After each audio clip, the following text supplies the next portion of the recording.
Assalamualaikum warahmatullahi wabarakatuh. Kami dari bulan 6 akan membentangkan tentang filem Adibiraku. First of all, filem Adibiraku ini merupakan sebuah arahan Eric Wong.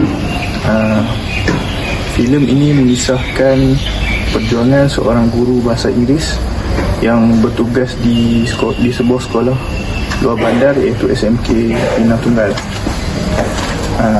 Terdapat banyak pengorbanan dan perjuangan Cikgu Sheryl yang merupakan guru bahasa Inggeris tersebut di sekolah Pinang Tunggal ini. Beliau terpaksa menghadap pelbagai masalah seperti masalah disiplin murid, masalah akademik murid dan sebagainya. Namun disebabkan kesabaran beliau yang sangat tinggi dan beliau mampu untuk membantu murid-murid tersebut berjaya di dalam akademik dan sebagainya. Pelbagai strategi dan teknik yang telah digunakan oleh guru tersebut dalam menarik minat pelajar untuk belajar dengan lebih baik, terutamanya dalam bahasa Inggeris. Beliau menggunakan pelbagai teknik untuk menarik minat pelajar lebih mencintai bahasa Inggeris. Beliau juga merupakan guru yang incas terhadap tim pasukan English speaking sekolah. Sejak awal beliau sukar untuk mendapat peserta-peserta, namun beliau menggunakan strategi yang sangat berkesan dalam menarik pelajar mencintai tim English speaking tersebut. Walaupun beliau merupakan seorang guru bahasa Inggeris dan guru yang menjaga pasukan English speaking, beliau juga mengambil berat tentang pelajar yang mempunyai masalah luar sekolah seperti masalah kewangan, masalah keluarga dan sebagainya. Beliau membantu mereka dalam menyelesaikan masalah tersebut. Walaupun sedikit, namun beliau mampu membantu dalam meringankan beban mereka. Hal ini menunjukkan Cikgu Sheryl ini sangat komited dalam membantu anak muridnya berjaya dalam akademik dan juga siasah diri. Terdapat beberapa teori yang dapat dikaitkan dalam filem Adibiraku ini. Teori yang pertama ialah teori interaksi simbolik, teori konflik dan juga teori functionalism. Ketiga-tiga teori ini akan diterangkan oleh ahli kumpulan yang lain. Seterusnya ialah teori konflik. Teori ini telah diasaskan oleh Karl Marx dan telah diperkembangkan dan dipeluaskan oleh beberapa ahli sosiologi yang lain seperti Max Weber, George Simmel dan Ralph Dahrendorf. Dalam karya Karl Marx, beliau mengatakan bahawa masyarakat dilihat mempunyai konflik antara kelas bourgeois iaitu bangsawan dan kelas proletariat iaitu kelas pekerja. Teori ini mempunyai 3 konsep. Pertama, teori ini merupakan perspektif sosiologi yang memandang perebutan kuasa dan sumber di kalangan kumpulan yang berbeza dalam masyarakat. Kedua, pendidikan juga dilihat sebagai tapak perjuangan antara kumpulan dominan dan subordinat, di mana kumpulan dominan menggunakan pendidikan untuk mengekalkan kuasa dan keistimewaan mereka. Ketiga, teori ini boleh membantu kita untuk memahami isu-isu seperti ketidaksamaan pendidikan dan diskriminasi dalam konteks pendidikan. Seterusnya, babak Cikgu Sheryl datang berjumpa ayah Kemboja. Babak ini diambil pada minit 57.57 di mana Cikgu Sheryl datang berjumpa ayah Kemboja untuk memerlukan sedikit bantuan kewangan. Hal ini kerana ayah Kemboja yang kurang sihat untuk menyara kehidupan mereka sekeluarga. Cikgu Sheryl juga meminta agar ayah Kemboja memujuk Kemboja untuk kembali datang ke sekolah. Namun, perkara tersebut ditolak oleh ayah Kemboja kerana Kemboja sendiri yang ingin bekerja. Babak ini dapat dikaitkan dengan teori konflik kerana matlamat yang bertentangan antara satu sama lain. Cikgu Sheryl mengingatkan Kemboja untuk meneruskan pembelajarannya agar masa hadapannya lebih cerah. Namun, ianya berbeza bagi Kemboja dan ayahnya yang lebih mementingkan pekerjaan untuk menyara kehidupan mereka.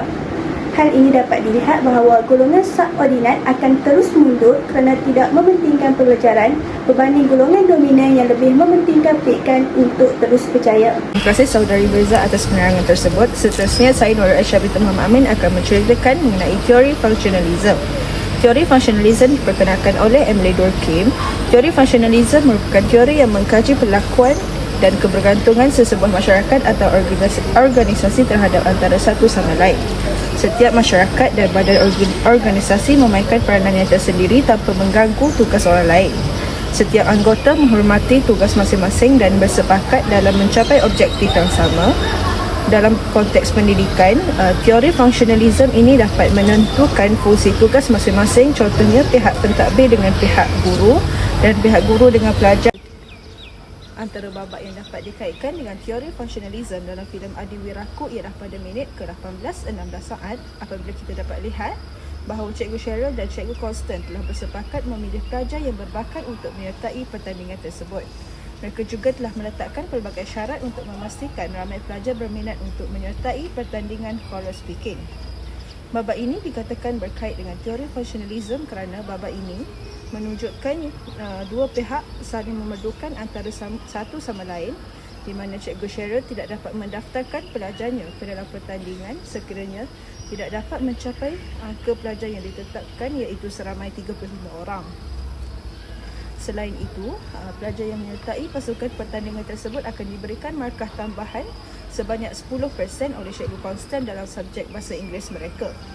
Keadaan ini menunjukkan bahawa dua pihak, iaitu pihak guru dan pihak pelajar, saling bergantungan untuk mencapai matlamat yang sama, iaitu menyertai pertandingan choral speaking. Hai, Assalamualaikum. Saya Nur Sarah Hazwani binti Fauzi dan saya akan membentangkan tentang teori simbolik interactionism. Ahli sosiologi yang telah banyak menyumbang kepada perkembangan teori ini adalah termasuk George Herbert Mead, Herbert Blumer dan juga Erving Goffman. Teori simbolik interactionism adalah perspektif sosiologi yang menekankan kepentingan simbol dan interaksi dalam membentuk tingkah laku individu dan hubungan sosial. Menurut teori ini, individu mencipta dan mentafsir simbol semasa mereka berinteraksi antara satu sama lain, dan simbol ini membentuk pemahaman mereka tentang dunia di sekeliling mereka. Dalam konteks pendidikan, teori ini boleh membantu kita memahami isu-isu seperti interaksi guru dan pelajar, hubungan rangka sebaya dan kesan pelabelan terhadap pencapaian akademik mereka. Dalam cerita Adi Wiraku ni, babak yang kita boleh nampak jelas yang berkait dengan teori ini adalah babak stiker. Babak ni berada pada minit yang ke-9.30 saat, yang mana Cikgu Cheryl memperkenalkan sistem ganjaran prestasi di kelasnya. Jika murid berkelakuan baik, maka mereka akan mendapat satu stiker, dan jika murid berkelakuan yang sebaliknya, stiker mereka akan dirampas. Jika satu kelas berkelakuan tidak baik, maka ganjaran berbentuk hadiah kejutan akan terbatal. Babak ni boleh dikaitkan dengan teori simbolik interactionism kerana stiker yang digunakan telah bertindak sebagai salah satu simbol dalam usaha untuk membentuk tingkah laku dan kepribadian murid supaya mereka bersikap dengan lebih baik. Perkara ini juga secara tidak langsung akan menggalakkan murid yang sebelum ini bermasalah dari segi sasiah untuk cuba memperbaiki akhlak mereka. Selamat pagi dan salam sejahtera semua. Nama diberi Stephanie Judita Sebastian. Nombor matrik 295421 akan membincangkan tentang teori feminisme. Teori feminisme diasaskan oleh Simone de Beauvoir, Bell Hooks, Judith Butler dan Patricia Hill Collins. Teori feminisme merupakan satu perspektif sosiologi yang cuba memahami dan mencabar ketidaksamaan gender ataupun jantina dalam kalangan masyarakat. Feminisme lebih menekankan tentang kepentingan menganalisis jantina sebagai suatu struktur sosial yang membentuk pengalaman, hubungan dan hubungan kita. Dalam konteks pendidikan, teori feminisme boleh membantu kita dalam memahami isu-isu seperti isu berat sebelah dalam jantina atau ketidaksamaan gender, seperti lelaki selalunya lebih didominasikan sebagai seorang pemimpin dalam kelas. Betul atau tidak? Dan juga kesan jantina terhadap pencapaian akademik. Kebiasaannya perempuan akan lebih didominasikan sebagai seorang yang lebih arif dan lebih meletakkan usaha dalam pelajaran berbanding lelaki yang selalunya dianggap sambil lewa.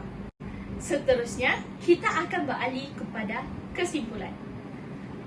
Secara kesimpulannya, filem ini sememangnya banyak membantu kami sebagai bakal guru pada masa akan datang. Melalui watak yang dibawakan oleh Cikgu Shirley, kami dapat mempelajari bahawa untuk mencapai sesebuah kejayaan tidak begitu mudah. Ia ada pasang dan surutnya. Oleh itu, sepanjang Cikgu Shirley menjadi seorang guru, beliau banyak menghadapi masalah-masalah seperti yang ditunjukkan dalam filem tersebut. Namun, sepanjang menghadapi masalah ini, beliau banyak menggunakan teori-teori yang telah kita pelajari dalam chapter ini, iaitu ada 4 teori. Teori konflik, teori funksionalisme, teori feminisme dan juga teori simbolik.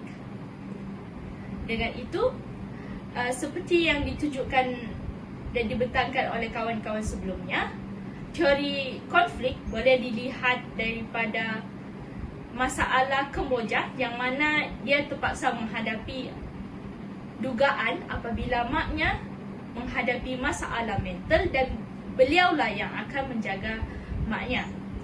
Dalam teori funksionalisme, kita dapat lihat bahawa semasa Cikgu Constant dan juga Cikgu Shirley membincangkan tentang pasukan choral speaking, mereka ada menyebut beberapa orang student yang mana boleh menjadi function dalam grup tersebut. Sementara dalam teori simbolik pula, kita dapat lihat teori ini melalui babak yang dibawakan oleh Cikgu Shirley itu sendiri, iaitu babak Cikgu Shirley memberikan ganjaran kepada pelajar-pelajarnya. Secara keseluruhannya, kami tidak dapat menjumpai teori feminisme dalam filem ini. Itu sahaja daripada kumpulan kami. Sekian, terima kasih.